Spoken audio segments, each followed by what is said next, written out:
Bonjour à tous, bienvenue sur le plateau de KTO pour cette nouvelle édition de Face aux chrétiens avec La Croix, Radio Notre-Dame et RCF. Notre invité aujourd'hui est Laurent Wauquiez, secrétaire général de l'UMP, député de Haute-Loire. Bonjour. Bonjour. Merci beaucoup d'avoir accepté notre invitation. Vous avez été 3 fois ministre sous Nicolas Sarkozy, en charge de l'emploi, puis des affaires européennes, enfin de l'enseignement supérieur.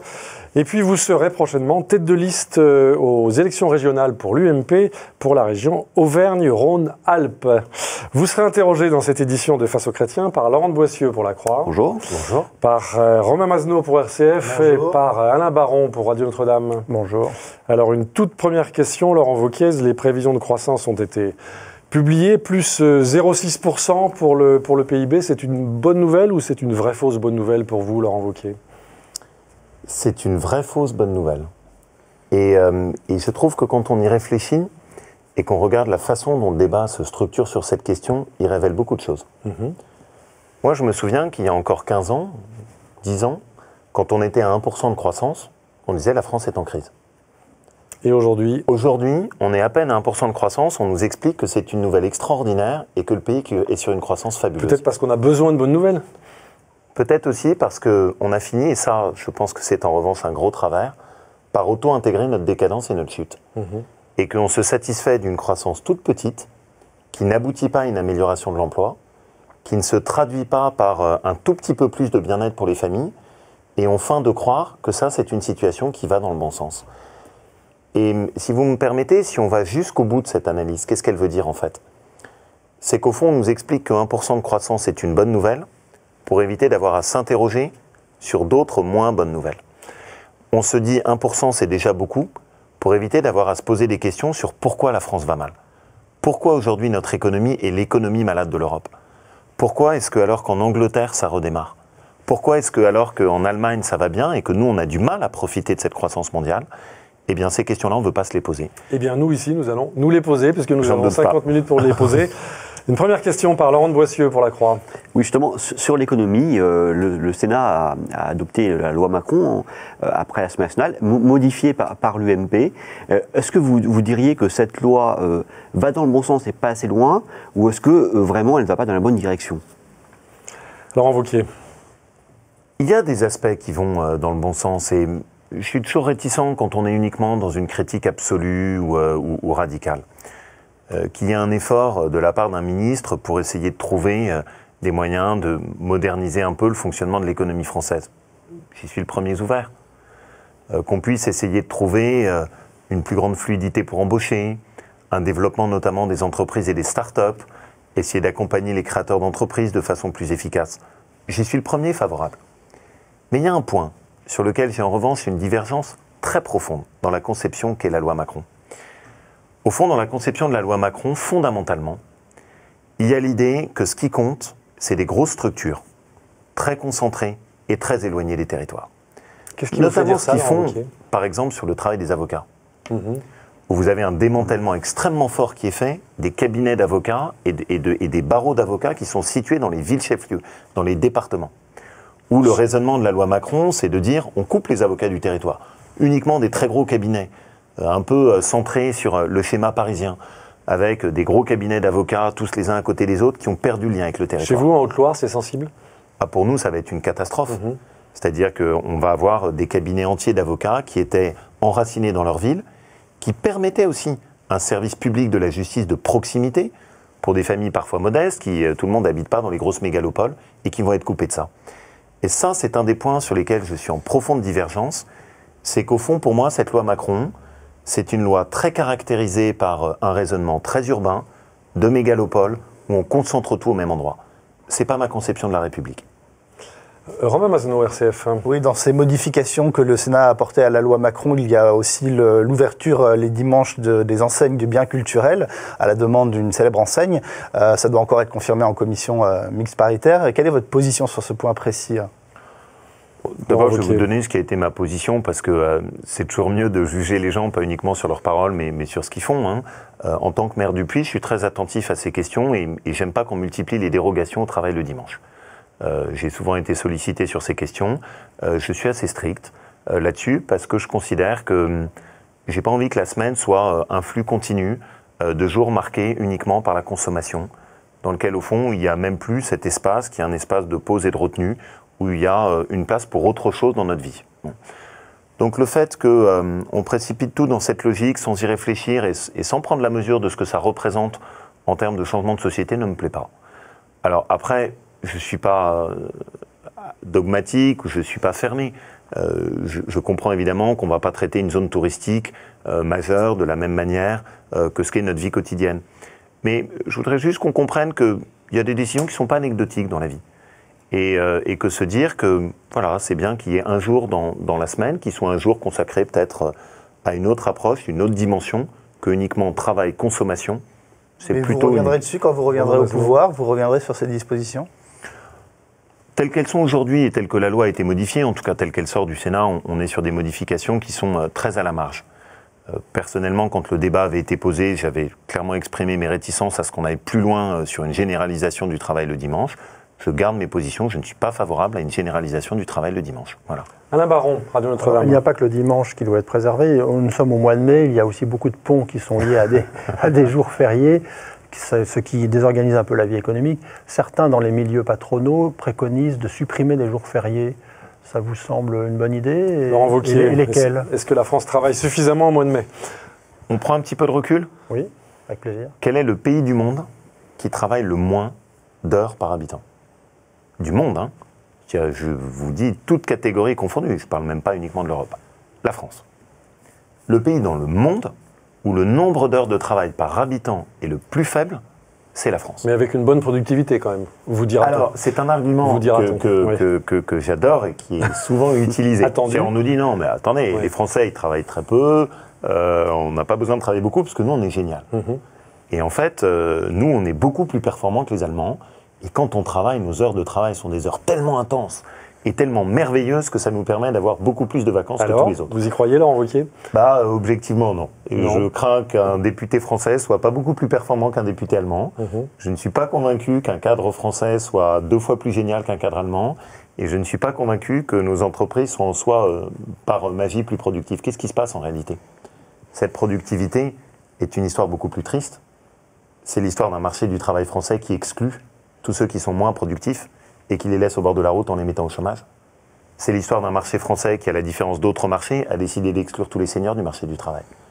C'est l'histoire d'un marché français qui laisse peu de place pour les emplois de service et de proximité, contrairement à un modèle tel que le modèle japonais et américain. Et donc vous avez une productivité qui est bonne, mais qui est artificielle, et qui est une productivité très égoïste, qui a consisté à dégager du marché du travail tous ceux qui ne sont pas les plus productifs. Est-ce que c'est ça notre vision de société ?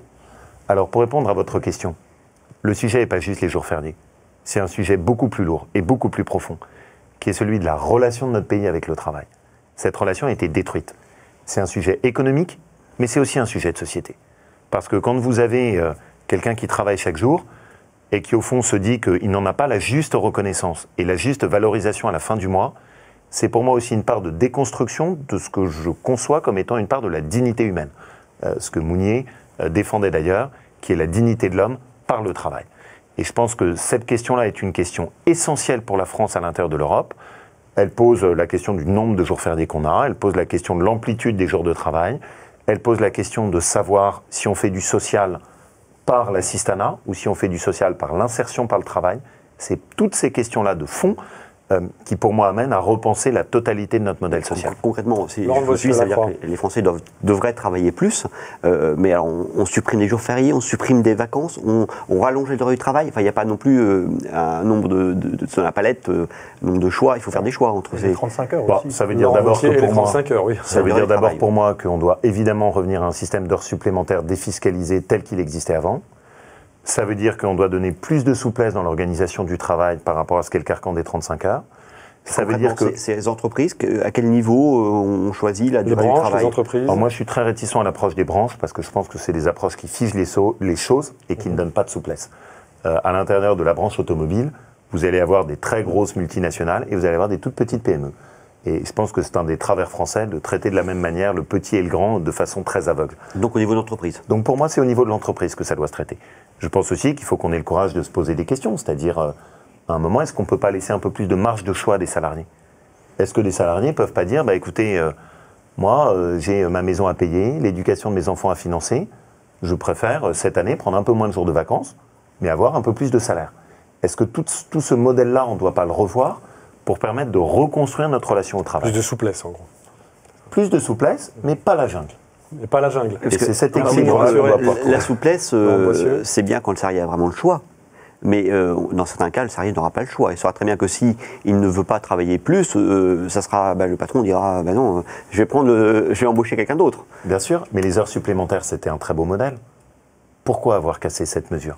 C'était une mesure qui permettait parfaitement aux salariés de bénéficier d'un surcroît de revenus. Ce surcroît de revenus n'était pas fiscalisé. Il avait donc une juste reconnaissance de son travail et ça permettait au pays de travailler plus. Ce que je crois, là où il faut arrêter de mentir aux Français, c'est qu'on ne peut pas être le pays qui travaille le moins au monde et continuer à gagner suffisamment d'argent pour soutenir le pouvoir d'achat des Français. Ça, c'est du mensonge. Et donc, il y a un moment où il faut qu'on ait le courage de poser les choses sereinement en disant, dans nos arbitrages, qu'est-ce qu'on préfère? On peut décider de travailler moins, mais ça veut dire qu'on aura moins d'argent pour veiller sur les nôtres, moins d'argent pour notre famille, moins d'argent pour l'éducation de nos enfants, moins d'argent pour la protection sociale. Moi, objectivement, je préfère un pays qui travaille plus, qui permet à chaque salarié de bénéficier d'un peu plus de revenus, qui a plus de moyens pour veiller sur son système social et de solidarité. Donc mon modèle est clairement un modèle qui est tourné sur la valeur travail. Je crois à ça. Je crois fondamentalement à cette vertu. Et je vais même aller un tout petit peu plus loin, si vous me le permettez. Elle pose aussi la question de l'équilibre entre la figure du consommateur et la figure du travailleur. On a beaucoup trop privilégié depuis des années la figure du consommateur, avec parfois une folie européenne du droit de la consommation, où on ne fait même plus la différence entre entreprises européennes et entreprises étrangères, où notre seule obsession, c'est on achète le produit d'où qu'il vienne, pourvu qu'il soit le moins cher. Moi, c'est pas mon approche. Mon approche, c'est je préfère un produit un peu plus cher, mais qui est financé et construit et qui permet d'avoir des salaires qui sont gardés en avant. Mais le consommateur, concrètement, quand il est son supermarché, quand il a son SMIC fin de mois, il prend le moins cher. Il prend le moins cher. Ou bien, sauf à aller vers des mesures protectionnistes et à faire une taxe aux frontières. Mais on est dans un autre modèle que ce que l'UMP, jusque-là, a soutenu. C'est pour ça que, d'abord, il faut toujours rappeler au consommateur que son salaire, s'il le perd, c'est sa principale perte de pouvoir d'achat. C'est pour ça, par exemple, que comme maire, je veille à ce que dans mes marchés publics, ils bénéficient d'abord à des entreprises qui sont des entreprises locales. Je crois qu'on doit retrouver ce sens-là. C'est pour ça que, personnellement, je ne suis pas fermé au fait de dire qu'à certains moments, il faut pouvoir défendre son marché intérieur. Le Brésil le fait, la Chine le fait, les États-Unis le font. L'Europe est la seule zone géopolitique au monde qui est incapable de défendre son marché intérieur. Vous voulez dire le marché européen? Bien sûr. Oui. Et c'est là où, je le dis avec force, on a trop privilégié la consommation par rapport au travail. Romain Mazenot, RCF. Bercy est toujours à la recherche de 15 milliards d'euros pour boucler son budget 2016. Oui. Le ministère envisage notamment de couper dans les APL, l'aide personnalisée au logement, qui coûte 18 milliards d'euros par an. Est-ce que c'est une bonne piste selon vous? Laurent Wauquiez. Moi, je n'aime pas tous ces bouts de mesures qui sont pris à la va-vite. Sur ces questions de prestations sociales, on a des sujets de fond à se poser et qui ne sont pas des petits sujets. Est-ce qu'à un moment, il ne faut pas réfléchir sur l'ensemble de l'architecture et se dire attention, le différent cumul de prestations sociales peut aboutir pour finir à gagner plus que quelqu'un, le fameux salarié dont vous me parliez, qui est au SMIC. C'est un sujet, ça c'est un vrai sujet de fond. Est-ce qu'on est en droit de se dire notre système de solidarité doit venir en aide à des gens qui ont des difficultés passagères pour leur permettre de rebondir, au fond ce que j'appelle le filet de sécurité, mais il faut faire attention à ce que ça ne se transforme pas en un système dans lequel on finit par piéger les gens dans un assistanat qui les écarte du travail. Ça, c'est des vraies questions. Il faudrait mieux cibler, en fait, c'est ça que vous dites. Oui, et je pense surtout qu'il faudrait être sur un principe qui est simple, qui est un principe de stimulation, c'est-à-dire essayer de faire en sorte que nos aides sociales aident les gens à repartir dans la bonne direction. Sur les APL, en soi, les APL ne sont pas scandaleuses. Donc c'est l'aide au logement. En revanche, sur l'aide au logement, vous avez raison de le rappeler, on est tellement prisonniers de ces sigles notamment qui pour nous les rendent jeunes malades étudiants. et il n'y a plus personne qui nous comprend. Voilà. Mais ce qui est gênant, c'est l'APL, plus le RSA, plus les allocations familiales, plus les aides qui peuvent être versées par la caisse d'allocation familiale. Plus le rattachement fiscal. Plus le rattachement fiscal, parents. plus les aides qui peuvent être versées par les différentes mairies. Et là, quand vous additionnez tout ça, là, il y a un problème. Et pourquoi je suis au fond très critique avec ce que fait le gouvernement en ce moment? C'est que sous prétexte de faire des économies de bout de chandelle, il remet en cause des pans entiers de conception de notre système social. Ce qu'ils ont fait sur la politique familiale est grave. Très grave. le fait d'avoir remis en cause l'universalité des aides familiales, d'avoir remis en cause ce qui était un des rares dispositifs sociaux français qui n'était pas sous condition de revenu, et de prendre le risque de fragiliser ce qui est pour moi une des rares forces de la France aujourd'hui, qui est sa politique familiale, c'est une décision grave. C'est vraiment une fragilisation que les parents qui sont plutôt à l'aise reçoivent moins d'allocations. Même certains d'entre eux sont finalement consentants, Laurent Wauquiez. Je suis très méfiant sur cette idée de plutôt à l'aise. C'est quoi plutôt à l'aise ? C'est une famille dans laquelle vous avez le père qui gagne 3 000 € par mois ? Oui, c'est plutôt à l'aise. C'est la fameuse question, à partir de quand est-on riche ? Exactement, c'est 2 fois le revenu question médian. française. Sauf que quand vous avez 3 enfants, que vous avez l'un d'entre eux qui étudie, peut-être même qui étudie à l'étranger, en tout cas pas dans votre ville, qu'à côté de ça, vous devez faire face aux différentes dépenses de la famille, que vous pouvez être en région Île-de-France ou à Lyon. Est-ce que c'est ça plutôt à l'aise ? Vous voulez dire on est vite coincé, c'est ça en fait. Ce que je veux surtout dire par là, c'est que tout le poids se concentre en France sur ceux qui sont au milieu. Moi, je pense qu'on les a trop fragilisés, que les classes moyennes font aujourd'hui l'objet d'une pression, d'un poids qui est très lourd, et qu'on a fini par les asphyxier. Et cette politique familiale, je le crains très fortement, on va progressivement descendre les seuils, et à l'arrivée, on expliquera aux classes moyennes qu'elles n'ont plus le droit aux aides de la politique familiale. Une dernière question brève, pour une réponse brève d'Alain Baron. Une autre réforme qui fait débat, c'est la réforme du collège, qui fait débat y compris à gauche. Question brève. Oui, réponse brève. Nous savons que la réponse ne sera pas brève. Du mal. Vous allez débuter votre réponse, on va faire une première pause. Allez-y quand même, ensuite, qu'est-ce que ça on vous pourra inspire développer. et est-ce qu'on peut réformer Alors, en 2 l'école mots pour commencer, la réforme du collège. Voilà. D'abord, je suis, mais je voudrais l'exprimer simplement, mais profondément triste. Moi, j'ai été élevé, j'ai bénéficié de ce modèle de la méritocratie républicaine. Vous êtes agrégé d'histoire, normalien. Je suis agrégé d'histoire, j'ai appris le latin et le grec, j'ai appris la fierté de l'histoire de France, j'ai appris ce qui étaient les belles pages de notre histoire, celle de la Révolution française, celle des racines chrétiennes, que j'assume complètement, celle de la construction de la Troisième République, celle de la réinvention de la France après la Seconde Guerre mondiale, celle du gaullisme. Et j'ai été bercé par ça. Par peut-être ce que certains appellent un mythe national, mais dans lequel il y avait cette construction commune de qui on est, d'où on vient, quelle est l'histoire de la France, et ce qui nous lie les uns aux autres. Quand je vois aujourd'hui que certains auteurs vont devenir facultatifs, que peut-être mon fils, ma fille, ne lira jamais Zola ou Balzac, quand je vois que l'apprentissage de ce qu'est les Lumières et la philosophie des Lumières va devenir optionnel, qu'au fond, ils n'auront même plus le même socle commun, c'est-à-dire qu'on bascule dans une éducation nationale dans laquelle ça va être un menu à la carte.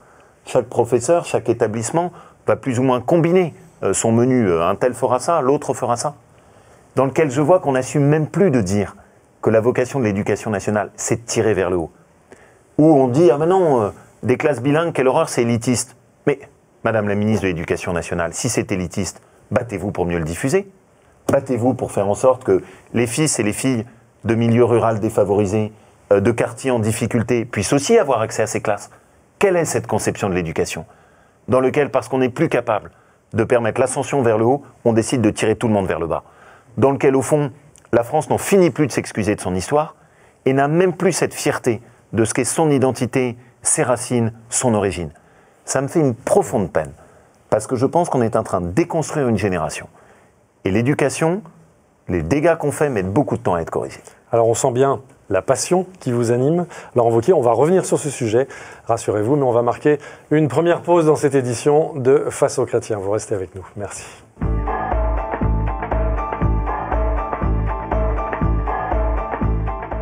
Retour sur ce plateau de KTO pour cette édition de Face aux chrétiens avec la Croix, Radio Notre-Dame et RCF. Notre invité aujourd'hui, Laurent Wauquiez, secrétaire général de l'UMP. Il est interrogé par Laurent de Boissieu pour la Croix, Alain Baron pour Radio Notre-Dame et Romain Mazenot pour RCF. C'est Romain Mazenot qui ouvre cette deuxième partie de Face aux chrétiens. Alors nous pouvons continuer sur la réforme du collège, sur les EPI, les fameux enseignements pratiques interdisciplinaires, qui doivent représenter 20% de l'emploi du temps à peu près. Est-ce que sur ce principe de l'interdisciplinarité, avec plusieurs profs qui sont réunis dans une même salle de classe à un moment T, est-ce que vous êtes d'accord ? Non. Laurent Wauquiez. Ça n'apporte rien pour vous à l'enseignement, à l'éducation ? Non, je ne suis pas d'accord. Et je vais vous dire pourquoi je ne suis pas d'accord. Tout ceci n'aboutit qu'à une grande confusion. Nos enfants, vous avez l'impression qu'on leur donne des bases correctes en français et en grammaire ? Vous avez l'impression que sur l'enseignement des mathématiques, on ait un niveau de clarté qui est suffisant ? On a l'impression que sur l'enseignement des langues, ça fonctionne bien. Si on avait une structure disciplinaire très forte, où tout le monde avait déjà ses repères, très bien, on pourrait commencer à s'amuser à croiser les disciplines. Mais la priorité d'abord, surtout au collège, c'est de leur donner des repères. C'est pas de commencer à basculer dans cette espèce de grand chamboule-tout où on vous met un petit mélange d'histoire, un bout de grec additionné avec Alors qu'est-ce qu'on change? Parce qu'aujourd'hui, ça ne fonctionne pas. On voit bien, donc il faut bien changer. Par où prend-on le mammouth? Quelle serait votre réforme du collège idéale? Laurent Wauquiez. D'abord, la première chose, c'est que je pense qu'il faut que l'éducation nationale apprenne à ne pas se vivre uniquement à travers des réformes successives. La première et réforme la plus importante, qui est celle à côté de laquelle on passe, c'est celle de l'école primaire. Le principal problème de la France aujourd'hui, c'est pas le collège, c'est le fait que vous avez des enfants qui sortent du primaire et qui ne savent pas lire et écrire. Ça fait 20 ans qu'on dit ça, mais... Alors on fait quoi? Oui, Laurent d'accord, Wauquiez. mais sauf que là, ça n'a pas progressé. Et donc, ce que je veux dire par là, c'est que si vous m'interrogez sur ma hiérarchie de priorité, c'est de m'assurer que nos enfants qui sortent du primaire savent lire et écrire. Ça fait peut-être 20 ans qu'on en parle, mais ça ne fait que reculer. Et aujourd'hui, il faut savoir que nous avons des statistiques d'analphabétisme qui nous placent parmi les derniers rangs européens. On est la lanterne rouge. Alors, quand je vous dis ça, parce que je suis toujours attentif à ça, et vous avez raison de me le renvoyer au fond en me disant que vous êtes sympathique, hein, mais toujours le même discours. Je ne me suis pas contenté de ça. Dans ma ville, avec les professeurs, on a mis en place une méthode de travail qui s'appelle la méthode parlée, où on a travaillé sur des méthodes très opérationnelles, où sur l'apprentissage de la lecture, on fait travailler les enfants par petits ateliers, qui sont de 5 enfants, où ils sont très stimulés par le professeur, mais sur des périodes courtes, 20 minutes. On s'aperçoit que c'est beaucoup plus efficace de s'adresser à une classe où on les prend par petits ateliers de 5 minutes en mesurant les résultats et les progrès, plutôt que de prendre des grands ensembles de 20 enfants pendant 2 heures. Il vaut mieux 20 minutes, 5 élèves, que 2 heures avec 20 élèves. Et en travaillant là-dessus et en mesurant les progrès, on s'aperçoit qu'on réussit, même sur des classes défavorisées au Puy-en-Velay, à avoir une amélioration des résultats très importants. Pourquoi Najat Vallaud-Belkacem ne concentre pas son énergie sur ce sujet? Je ne veux pas esquiver votre question sur le collège. Pour moi, le principal problème en France du collège aujourd'hui, c'est celui du collège unique. Vous vous adressez à une population étudiante qui est devenue extraordinairement diverse, avec une diversité de profils, une diversité de capacités, une diversité de difficultés. Et on continue à essayer de projeter une structure de collège absolument unique, uniforme et totalement figée. Je pense que sur la durée, ça ne tiendra pas. Et qu'on doit se poser la question de savoir comment est-ce qu'on peut faire évoluer, ce que d'ailleurs d'autres pays ont fait comme l'Allemagne, notre structure de collège unique. Mais je refuse au fond que parce que précisément on n'a pas trouvé de système permettant de gérer cette diversité, on casse la totalité de notre système d'enseignement. Et je voudrais bien aller jusqu'au bout. Le problème, c'est les programmes, parce que nous n'allons plus enseigner à un moment une certaine conscience culturelle commune, une conscience nationale et une fierté de notre histoire. C'est la première chose qui me gêne. La deuxième chose qui me gêne, c'est ce système d'options dans lequel il n'y a plus le socle commun qui fait que tous les étudiants de notre pays reçoivent à un moment le même socle de connaissances. Et la dernière chose qui me choque, et celle-là c'est sans doute la plus forte, c'est la destruction de la méritocratie. Et là, il faut bien comprendre que c'est un travail de fond qui est mené en ce moment par ce gouvernement. Quand ils ont supprimé les bourses au mérite, c'est la même logique qui est à l'œuvre. Quand on décide qu'un étudiant, même issu de milieu modeste, qui a une mention très bien, ne fait preuve d'aucun signe de la part de la République, c'est la même logique. Et au fond, on casse l'excellence plutôt que de diffuser l'excellence. Moi, je préfère diffuser l'excellence. Alain Baron, Radio Notre-Dame. Vous parliez des problèmes de l'école et de la diversité des populations. Que vous a inspiré l'initiative du maire de Béziers, dont on a beaucoup parlé la semaine dernière ou il y a 10 jours, qui avait identifié un certain nombre d'élèves musulmans, parce que ce n'était pas vraiment un fichage, c'était plutôt... Qu'est-ce que ça vous a inspiré? Comment vous faites au Puy, vous, Laurent Wauquiez? D'abord, je vais être très clair, hein, je ne fiche personne. Merci de nous rassurer. Et je n'ai pas l'intention de commencer. Pourquoi c'est particulièrement nauséabond? D'abord, la première chose, il a affiché les enfants en fonction de leur nom. Bon courage. De leur prénom. Prénom ou non d'ailleurs, hein, on n'est même pas sûr. Hein. Bon courage. En Orient, il n'y a que des musulmans. Quand vous avez un nom qui est originaire d'Orient, vous êtes nécessairement musulman. Quelle pitoyable image. Amalgame. Quelle pitoyable vision. Quel pitoyable amalgame. L'Orient, c'est la diversité religieuse. On en parlera peut-être au moment du sujet international. C'est la première chose qui est évidemment choquante. La deuxième, c'est on va jusqu'où? Parce que quand on dit ficher les enfants musulmans, d'accord, vous fichez les enfants juifs? Vous faites une liste avec des enfants juifs? Vous faites une liste avec catholiques, protestants, etc. C'est ça, notre modèle de république? Donc, moi, je refuse cette idée. En revanche, qu'on puisse avoir un système dans lequel on essaie de comprendre ce qui se passe. Et qu'on se dise, avec un système de tests aléatoires, mais pas des noms, un système de sondage, où vous puissiez mesurer, par exemple, est-ce que le fait de s'appeler Nora fait que vous avez beaucoup plus de difficultés pour accéder à un emploi? Ça, c'est un vrai sujet. Mais vous n'allez pas ficher telle personne dans telle commune et dans telle classe. Que par contre, la République ouvre les yeux sur la réalité des discriminations dans notre pays, oui. Qu'elle fasse du fichage de personnes, jamais. Laurent de Boissieu-Lacroix. Tout à l'heure, vous avez fustigé les sigles qui nous rendent fous. Alors, votre parti, l'UMP, c'est un sigle. Justement, sortir mais d'un ça va sigle. devenir les Républicains le 30 mai, donc plus de sigles. Mais finalement, qu'est-ce qui va changer? Parce que quand Nicolas Sarkozy a été candidat par présence de l'UMP, à la fin de l'année dernière, il a annoncé un vaste rassemblement. Et finalement, mis à part pour les adhérents, où il y a en effet dans les statuts des petites choses qui vont changer sur la nomination des secrétaires départementaux, enfin, c'est des choses très techniques qui n'intéressent que les adhérents, mais pour le public, mis à part le changement de nom, qu'est-ce qui va changer? Ça dépend de Laurent vous. Wauquiez. Ça dépend de nous. Ça dépend des Français. Si jamais on reste porte et fenêtre fermées, avec un parti replié sur lui-même, rien ne changera. Si à l'inverse, au fond, c'est derrière toute une réflexion sur les valeurs qu'on porte, la façon de faire de la politique, faire en sorte que quand vous vous engagez dans un parti, vous n'êtes pas spectateur mais acteur. Faire en sorte que dans des débats, il y a des débats moi qui m'intéressent. Le mariage pour tous. Qu'est-ce que vous voulez faire sur la famille? Quelle vision de l'école?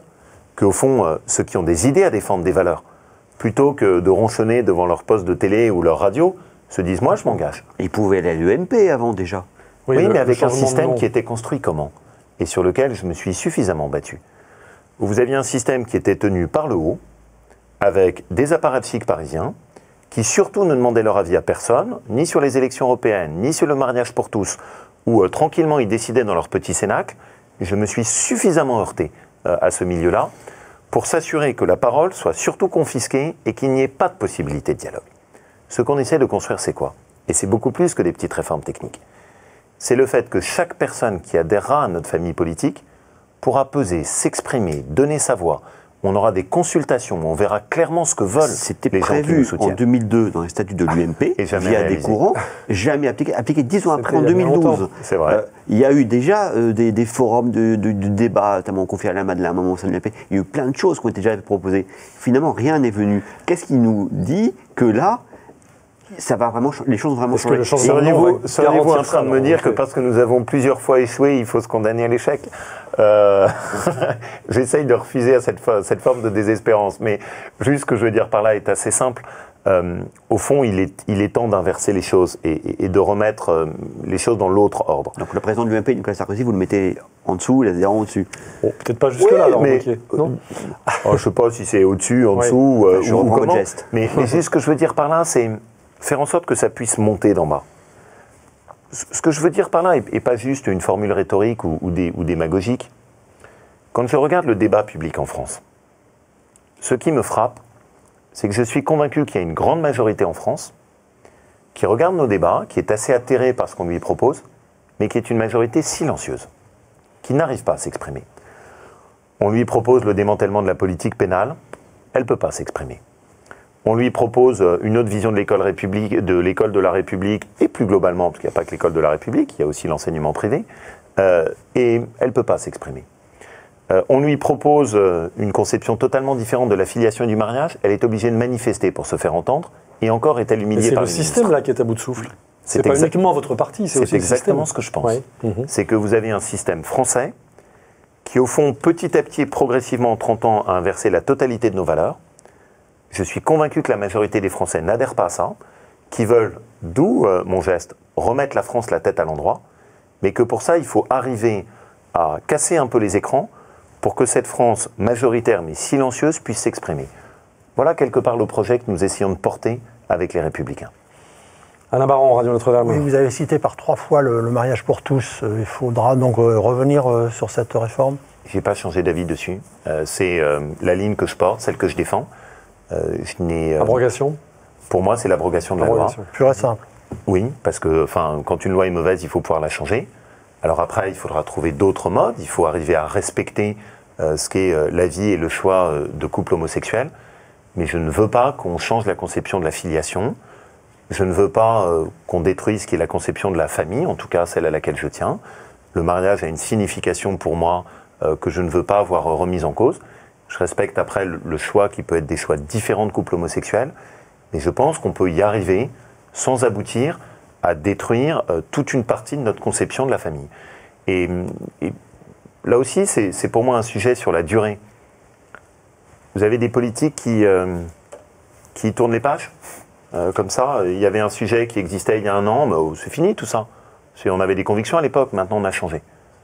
Parce que c'est plus commode. Ici, évidemment, défendre le mariage pour tous, devant vous, c'est plus facile. Mais j'ai le même discours sur le plateau de Laurent Ruquier et je n'ai pas l'intention de changer. L'abrogation du mariage pour tous. C'est bien l'abrogation du mariage pour tous que je souhaite. Il n'y a aucun souci pour moi là-dessus. Et vraiment, enfin, tout le monde ne partage pas mes convictions. Je ne sais pas s'il y a une majorité de Français qui sont pour ou contre. Mais que de temps en temps, les politiques puissent juste s'interroger par rapport à ce qu'ils croient au fond d'eux-mêmes, ça peut peut-être nous permettre de repartir dans une direction plus saine. Le président du UMP, Laurent Bossuet. Nicolas Sarkozy, on n'arrive pas à comprendre ce qu'il veut exactement. Il s'est très clairement exprimé sur le fait... Il a reçu cette semaine les gens du mariage pour tous. Oui. Il n'a pas été beaucoup plus clair. Hein. Je pense qu'en tout cas, et moi, c'est la parole officielle qu'il a donnée, c'est le fait de faire le retrait de la loi Taubira. Et j'en reste à cette parole et à cet engagement officiel. Vous interprétez sa parole comme un engagement officiel pour l'abrogation de la loi Taubira? En tout cas, lorsque nous avions eu cet engagement devant la manifestation de Sens commun, la parole était très claire. Et pour moi, c'est une parole qui était importante. Il a été le mot abrogation, mais dans sa définition de ce qu'il allait faire, il n'y avait pas une abrogation. Et un mariage pour les hétérosexuels, c'est pas encore très clair quand même. Oui, je suis d'accord. Et c'est des sujets qui sont évidemment de la matière qui est très complexe. Et Nicolas Sarkozy a sans doute pas exactement la même opinion et le même jugement que celui que je peux avoir. Et tant mieux, ça fait aussi partie de notre diversité. Mais en tout cas, pour moi, ce qui est important, c'est la position de notre famille politique qui ne soutient pas cette loi Taubira et qui ne soutient pas cette vision de la filiation. Une dernière question de Romain Mazno, RCF. Vous êtes candidat à la présidence de la région Rhône-Alpes-Auvergne. Comment se présente-t-elle et est-ce que vous allez réussir à faire liste commune avec l'UDI et le MoDem qui disent que vous n'avez pas, que les valeurs du centre ne sont pas compatibles avec votre grande question aujourd'hui pour la droite. Trop proche de l'extrême droite, selon le président de l'UDI. Laurent Bossuet. Donc, comment vous situez-vous? On a eu beaucoup de débats pendant toute cette émission. Et on en aura encore sans doute sur la dernière partie. Est-ce que défendre le travail plutôt que l'assistanat, c'est de gauche, c'est de droite? Je on parle du centre. Hein. Est-ce que c'est du centre? Oui. Eux considèrent que votre positionnement est ainsi. Après, c'est pas. Alors, vous êtes très à droite. Il y a eu certaines paroles qui ont été tenues par des élus de l'UDI. Il y en a eu d'autres élus de l'UDI qui ont dit qu'ils désapprouvaient fortement ce type de propos. Enfin, là, c'est le président de l'UDI, c'est le président national de l'UDI. Qui n'est pas élu dans ma région. Donc, et qui n'est pas de ma région.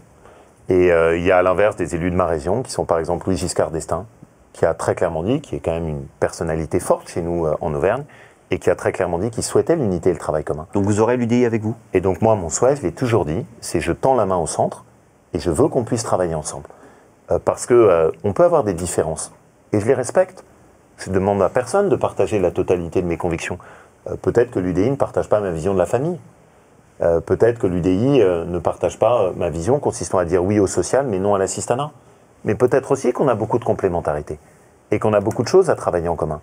Et la seule chose qui est ma ligne, c'est que mon souhait est de discuter avec des élus de terrain. Moi, j'aime pas tellement ces discussions d'arrière-cour où vous êtes dans des partis nationaux où par devant, il y a les grosses rodomontades. Et puis en réalité, par derrière, on négocie les places. C'est pas ma vision des choses.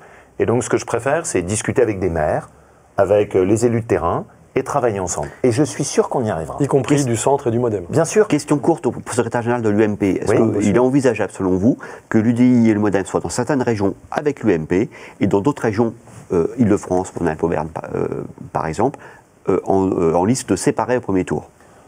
Laurent Wauquiez. Il ne peut pas y avoir des postures. C'est-à-dire que soit on a suffisamment en commun pour travailler ensemble, et alors on travaille ensemble, partout. Soit on n'est pas suffisamment en commun pour travailler ensemble, et je pense à l'UDI, et auquel cas, c'est pas la carte. Il n'y a pas, tiens, ici, je prends telle position parce que moi, ça me permet d'avancer, mais en revanche, quand c'est vous qui me demandez quelque chose, c'est non. Donc des positions nationales. Tout ça, c'est pour moi de la cuisine politicienne que je déteste.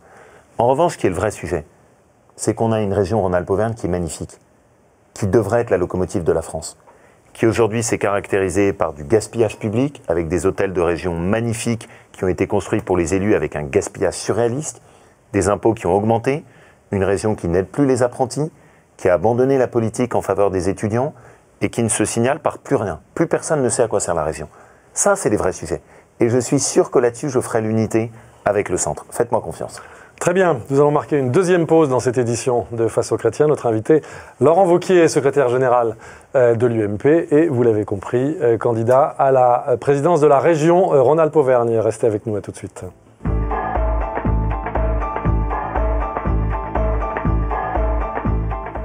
Retour sur le plateau de KTO pour cette édition de Face aux chrétiens avec la Croix Radio Notre-Dame et RCF. Notre invité aujourd'hui, Laurent Wauquiez, député maire du Puy-en-Velay, en Haute-Loire. Attention, secrétaire général de l'UMP. Il ne faut pas oublier le Puy-en-Velay, il ne faut pas l'oublier. Voilà, le Puy-en-Velay, c'est très important. Il est interrogé. Principal point de départ, si vous me permettez, pour Saint-Jacques de Compostelle. Voilà, vous l'avez dit. Toutes les personnes qui ont envie de partir sur les chemins de Saint-Jacques, je vous invite à faire l'étape. Voilà. Le Puy-en-Velay, Conques, qui est absolument magnifique. Je peux le confirmer, c'était notre page de publicité. Je rappelais, Laurent Wauquiez, que vous êtes interrogé par Laurent de Boissieu pour La Croix, par Romain Mazenot pour RCF, Alain Baron pour Radio Notre-Dame. C'est Alain Baron qui pose la première question. Oui, le chef de l'État revient d'une grande tournée aux Antilles et aux Caraïbes. Fallait-il qu'il rencontre Fidel Castro ? Laurent Wauquiez.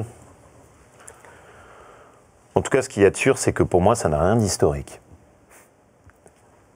Pour être même très sincère, je trouve ça plutôt pathétique. On rencontre donc un dictateur qui, en 50 ans, n'a pas trouvé le temps d'organiser une élection, qui transmet le pouvoir à son frère. Et tout ceci nous est présenté comme étant l'avènement d'un nouveau monde. Objectivement, on se moque beaucoup du monde. Qu'on aide Cuba à faire une transition démocratique, qu'on accompagne Cuba dans le fait de soulager toute une partie de la misère du peuple cubain, oui. Qu'on aille donner une caution à un dictateur finissant qui a tenu en servitude son peuple pendant autant d'années, honnêtement, j'ai un peu de mal. La droite au pouvoir, Namon Gatarzi a reçu à grande pompe M. Kadhafi avant qu'il y ait une rupture avec la Libye de Kadhafi.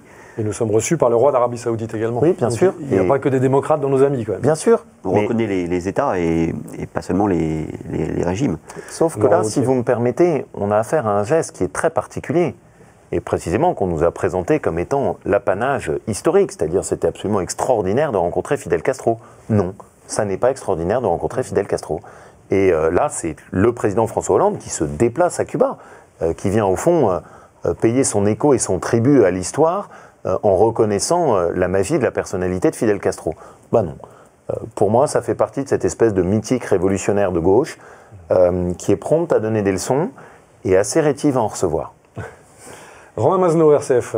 Oui, je voulais revenir un peu sur la question de la laïcité et de l'islam en France. Quand vous entendez François Fillon dire il faut se calmer sur l'islam et arrêtons la surenchère sur la laïcité, est-ce que vous êtes d'accord avec lui ou est-ce que vous dites plutôt, comme nous le disait il y a 15 jours à votre place Éric Ciotti, ayons recours encore à la loi, légiférons sur le voile à l'université, posons à nouveau des cadres. Quelle est votre position ? Laurent Wauquiez. D'abord, je vais essayer de répondre avec, si vous me le permettez, une forme de franchise et de ton très direct. On a des problèmes à traiter, et qui sont des problèmes, et il ne faut pas les fuir, qui sont des problèmes de conciliation et d'articulation de l'islam avec la République et avec le mode de vie qui est le mode de vie de notre pays. Ce ne sont pas des choses qui sont insurmontables. Je ne fais pas partie de ceux qui considèrent que l'islam n'est pas compatible avec la République, ce serait absurde. Mais je ne fais pas non plus partie de ceux qui ferment les yeux sur les problématiques un peu de test de la partie la plus intégriste et la plus dure de l'islam. Mais il y a une chose qui me gêne et que je vois, c'est qu'au fond, parce qu'on coule tout ça dans le cadre de la laïcité, quand on veut traiter un problème qui est lié à un problème posé par l'évolution de l'islam, pour se donner bonne conscience, on veut dans la même foulée traiter de la même manière et avec la même uniformité, taper un peu sur toutes les religions en même temps. Pour, au fond, dire une caution. On n'est pas contre l'islam, regardez, on tape aussi sur les catholiques, sur les chrétiens, sur les juifs, etc. L'exemple typique, c'est le fameux projet de loi sur Babylou, qui est dû à un problème très précis, qui est port du voile dans une structure privée qui accueillait des enfants. Et au passage, qu'est-ce qu'on a essayé de faire? On a essayé de remettre en cause aussi l'accompagnement qui était fait en partie par des structures comme les scouts, qui, depuis maintenant très longtemps, ont fait tout leur travail pour être conciliables avec le fonctionnement de la République. Je n'aime pas ça. Je n'aime pas ça parce qu'au fond, il y a cette espèce de folie qui consiste, pour traiter le problème de l'islam et se donner bonne conscience, à dire en fait, on a un problème avec toutes les religions. Non, je ne suis pas d'accord avec ça. Chaque religion a son travail à faire, a sa réflexion personnelle à mener, mais la République ne peut pas être en guerre avec toutes les religions. Elle doit accompagner l'islam dans sa mutation pour que l'islam gère les conflits qui le traversent de l'intérieur et notamment faire en sorte que ce soit la partie modérée, ouverte, tolérante de l'islam qui existe, qui l'emporte sur sa partie intégriste. Mais je refuse que ce débat-là aboutisse par contagion à affecter l'équilibre qu'on a trouvé en France avec la laïcité entre les religions et la République. Est-ce qu'il faut légiférer sur les repas de substitution à la cantine, sur le voile à l'université, sur les jupes longues, tout ça? La loi est-elle une réponse à tout? Il y a des sujets sur lesquels il faut légiférer. Par exemple? Moi, par exemple, je ne suis pas favorable au port du voile à l'université. Je ne suis pas favorable au port du voile dans des structures qui sont des services publics ou des services publics associés. Et même je avec pense des majeurs. Même avec des majeurs, c'est ça la question. Oui, même avec des majeurs pour moi.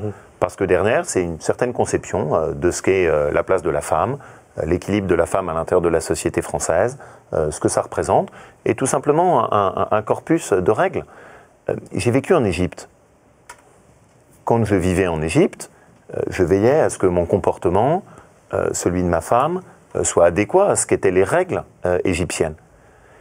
J'attends la même chose et j'attends que l'islam, au fond, et c'est même écrit dans le Coran, adapte le fonctionnement de l'islam au fait qu'on est dans une terre qui a une tradition différente, un fonctionnement dans lequel se croisent à la fois la République, les racines chrétiennes, et que ça doit aboutir à un certain travail d'adaptation de l'islam.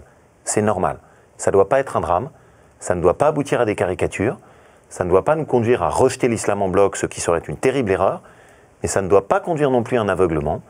On a, chez certains, une volonté de tester le fonctionnement de la France, et nos lâchetés aboutissent à nourrir un communautarisme qui n'est pas bon. Voilà. Peut-être une question sur l'Orient, d'Alain Baron, Radio Notre-Dame. D'abord sur les migrants, parce qu'il y a à nos portes un vrai problème, un vrai drame qui se passe tous les jours. Les migrants arrivent par milliers sur les côtes italiennes, ensuite ils viennent en France, on les retrouve à Calais. Que peut faire l'Europe? On sent qu'elle est totalement désarmée, débordée. Vous qui avez été ministre des Affaires européennes, Laurent Wauquiez. D'abord, l'Europe doit être claire, elle ne peut plus accueillir autant de migrants. C'est pas possible. Globalement, vous voulez dire? On ne peut pas accueillir autant d'étrangers, c'est pas possible. Mais ils arrivent. Alors, ça, c'est la première chose sur laquelle il faut être clair. La deuxième, c'est que derrière, on a un travail de construction à mener. Le premier travail de construction, je pense, c'est un travail qui est en positif. C'est reprendre une vraie politique de développement, qui soit une politique de développement sur les pays africains et d'aide au développement. Ne croyons pas que c'est une mission impossible. L'Afrique est un continent qui connaît un développement économique très intéressant en ce moment. Accompagnons ça. Et pourtant, il continue à fuir. La deuxième chose, c'est qu'on doit stabiliser des pays qui ont été profondément déstabilisés. Il y a un travail de stabilisation de la Libye qu'il est urgent de mener et sur lequel je préférerais, plutôt que l'Europe s'enferme dans des palabres sans fin, qu'on fasse un travail de stabilisation et d'accompagnement pour la reconstruction politique de la Libye. Et je ne crois pas à la fatalité consistant à se dire, pour que la Libye tienne, il faut un dictateur. On peut avoir un régime qui est un régime démocratique, peut-être pas sur le modèle occidental, mais un régime qui est au fond ce que peut connaître la Tunisie en ce moment et qui permette de remettre une stabilité là où aujourd'hui c'est l'anarchie. Plus loin, qui dit stabilisation, dit-il de parler avec Bachar el-Assad? Alors, le problème de la Syrie, c'est encore un autre problème, et peut-être plus délicat. Si vous me permettez à ce stade, puisqu'on en est juste aux migrants, et on pourra venir ensuite sur la Syrie, mais sur cette question-là. Et puis enfin, je pense, mais il faut aussi avoir une politique qui est en défensif, avec une politique sur laquelle on a, au fond, un système de protection navale, mais qui est un système de protection navale qu'on met aux côtes libyennes. Parce que quand vous les mettez de l'autre côté de l'Atlantique, aux côtes méditerranéennes, et que vous avez un navire qui fait naufrage, il est évident que vous n'allez pas laisser les gens se noyer, que vous les accueillez sur votre territoire. Une sorte de cordon sanitaire? Je n'aime pas tellement l'expression de cordon sanitaire, parce qu'elle fait référence à des formules que j'aime pas, mais au fond, un rideau de protection navale qui soit à proximité des côtes libyennes et qui permette systématiquement de raccompagner les navires qui sont dans l'illégalité en Libye. En faisant ça, vous allez tuer les filières illégales. Ils passeront par le Maroc, par Tanger. Il faut l'accord de la Libye aussi. Oui, ça suppose l'accord de la Libye. C'est là où je dis qu'on a peut-être un système positif qu'on peut faire en disant on va aider le développement économique de la Libye, Mais en contrepartie, on attend un investissement de la Libye sur la protection de ses côtes. Et je pense que là, on est sur une logique où, au fond, on sort de quoi? En nourrissant de faux espoirs, on aboutit à ces drames humains. Parce que l'Europe n'est pas suffisamment claire et qu'elle continue à donner le sentiment qu'elle peut accueillir autant d'étrangers, on aboutit à ces drames qui sont ces drames humains. Et donc je crois qu'on doit être clair, l'Europe aujourd'hui ne peut plus. Ça veut dire qu'elle doit avoir une politique d'immigration qui est plus claire. Laurent de Boissieu-Lacroix. En revanche, sur les chrétiens d'Orient, est-ce que vous pensez que la France, notamment l'Europe en général, mais la France en particulier, en fait suffisamment, notamment pour accueillir ceux qui veulent partir et pour que ceux qui veulent rester puissent rester? Laurent Wauquiez. C'est un sujet que je connais bien et puis avec une vraie sensibilité de ma part, hein, puisque quand j'étais en Égypte, j'étais notamment engagé dans l'association de Sœur Emmanuel, qui était dans les bidonvilles du Caire, un secteur où vous avez d'ailleurs des populations avec des religions différentes qui sont brassées, puisque Sœur Emmanuel tenait beaucoup à ça. Hein. Son association n'était pas uniquement tournée sur les chrétiens, elle était ouverte à tous les enfants, quelle que soit leur religion. Je reviens d'un voyage en Jordanie. S'il y a un pays dans lequel la présence de l'islam est forte et marquée, c'est bien la Jordanie.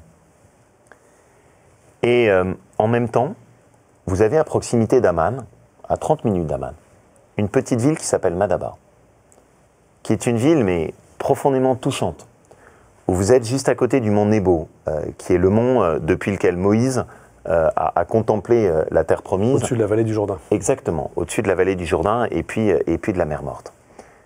C'est un lieu qui est profondément émouvant, parce que précisément dans cette ville s'y rencontrent à la fois des populations chrétiennes, plutôt en nombre assez important, et en même temps des populations musulmanes. Et que quand vous êtes dans la ville, vous entendez le matin l'appel à la prière, et ensuite les cloches des églises qui résonnent. Et que vous avez à côté de la mosquée, l'église Saint-Georges, avec sa carte en mosaïque, où vous avez aussi la représentation de Jérusalem, et en même temps des poissons qui vont en direction du Sinaï. Mais cet équilibre est fragile, vous le savez, Laurent Wauquiez. Cet Orient-là, c'est celui qu'on doit défendre. Comment Comment accueillir les populations qui sont les populations réfugiées. C'est déjà accepter la défaite. C'est déjà accepter au fond tout le travail qui est mené par les intégristes musulmans, par l'État islamique. Donc il ne faut pas leur donner de visa. Ce qu'il faut, c'est se battre pour que leur place soit en Orient. Ce qu'il faut, c'est se battre pour que des Madaba puissent encore continuer à exister. Ce qu'il faut, c'est se battre pour que quand on a, et c'était le cas lors des dernières célébrations du 15 août au Puy-en-Velay, vous avez les représentants de l'épiscopat de Syrie qui viennent et qu'ils nous supplient en nous disant « aidez-nous non pas en accueillant les réfugiés chrétiens, mais en faisant en sorte qu'on puisse rester chez nous, en faisant en sorte que ce qui est cet équilibre extraordinairement fragile de l'Orient, mais ce qui fait la force de l'Orient, la rencontre des différentes religions, est-ce qu'il n'est pas déjà trop tard subsister. Que faire ? Que faire d'abord? Je pense que c'est pour nous une politique très offensive d'aide au développement et qu'on doit assumer. C'est du long terme. Oui, mais pour moi, ça veut dire quoi? C'est du long terme. C'est l'Europe doit assumer de dire on va mener une politique tournée en direction des populations chrétiennes qui vivent en Orient. L'Europe, pas seulement la France. Et l'Europe, ça veut dire aider les écoles qui sont des écoles chrétiennes en Orient. Un développement ciblé sur les populations chrétiennes. Oui, parce qu'aujourd'hui, ce sont celles qui sont opprimées. Et parce qu'aujourd'hui, ce sont celles qu'on veut chasser. Et je pense que notre devoir n'est pas en tant que tel de protéger les chrétiens, mais notre devoir est d'aider des chrétiens qui sont opprimés et qu'on cherche à pousser dehors. Et je pense ensuite que dans notre discours avec les représentants de ces États, on doit être très clair. On ne doit pas accepter de s'asseoir à une table avec des représentants de l'État égyptien en face de nous, sans leur rappeler ce qu'est la place des Coptes en Égypte. Il faut parler avec Bachar el-Assad? C'est difficile. C'est évidemment un sujet qui est difficile, parce que vous avez face à vous un boucher. Mais vous avez aussi en face de lui des terroristes qui sont exactement du même niveau de violence. Et les chrétiens de Syrie Et les chrétiens de Syrie appréciaient le cadre que leur sûr. avait proposé Bachar Moi, ce que je el-Assad. pense, c'est qu'en tout cas, s'il faut discuter avec Bachar el-Assad, c'est pour faire bouger Bachar el-Assad. Mais aujourd'hui, ce qu'on voit, c'est qu'on a ouvert la boîte de Pandore, que ceux qui en sont les principales victimes sont les populations et les familles syriennes, sont les familles chrétiennes qui vivent en Syrie, et je ne vois pas beaucoup d'avancées positives dans ce qu'on a fait en Syrie. Une dernière question brève de Romain Mazneau, RCF. Vous dites qu'en Europe, il faut tout changer, c'était le titre de votre Oui. dernier livre. Est-ce que la perspective de voir les Britanniques quitter l'Europe s'ils le décident par référendum, comme David Cameron l'a promis, est-ce que ça vous inspire? Vous dites, finalement, ça fonctionnera mieux sans les Britanniques, ou est-ce que c'est plutôt une mauvaise nouvelle? Laurent Wauquiez. Moi, je porte une conviction qui est assez simple. L'Europe à 28, ça ne marche pas. Il y a trop de pays, des pays trop différents qui n'attendent pas la même chose de l'Europe. Vous voulez revenir à l'Europe à 6, c'est ça? Et donc moi, ce que je souhaiterais, c'est une Europe avec différents noyaux, plusieurs vitesses. Un noyau dur, qui sont des pays qui veulent vraiment l'Europe, qui veulent vraiment une intégration européenne, qui veulent une même fiscalité, qui veulent des mêmes règles sociales, des mêmes charges sociales. Un noyau peut-être un peu plus large, qui est celui de l'euro, et puis un noyau beaucoup plus vaste, qui est celui des pays qui veulent juste faire des échanges économiques. Pour moi, le Royaume-Uni a plutôt sa place dans ce troisième noyau, parce que le Royaume-Uni n'a aucune intention d'avoir la même fiscalité que nous, ils ne veulent pas avoir les mêmes règles du droit du travail, et au fond, même parfois, ils me font penser à un voyageur qui va dans la gare, qui n'a pas pris son billet de train, et qui veut juste s'assurer que le train ne parte pas.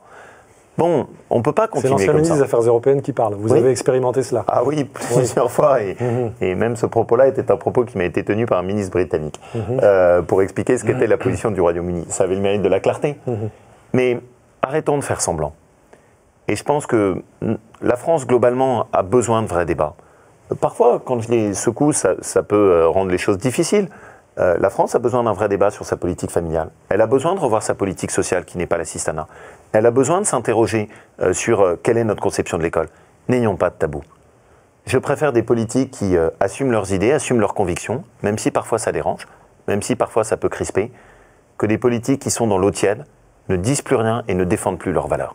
Ça vaut pour l'Europe, ça vaut pour ma région Rhône-Alpes-Auvergne, et je pense globalement que ça vaut pour la République. Très bien, merci à vous Laurent Wauquiez. Je rappelle que vous êtes secrétaire général de l'UMP, député maire du Puy-en-Velay, Haute-Loire. Notre invité la semaine prochaine sera le porte-parole du Parti Socialiste, Eduardo Rian-Sipel.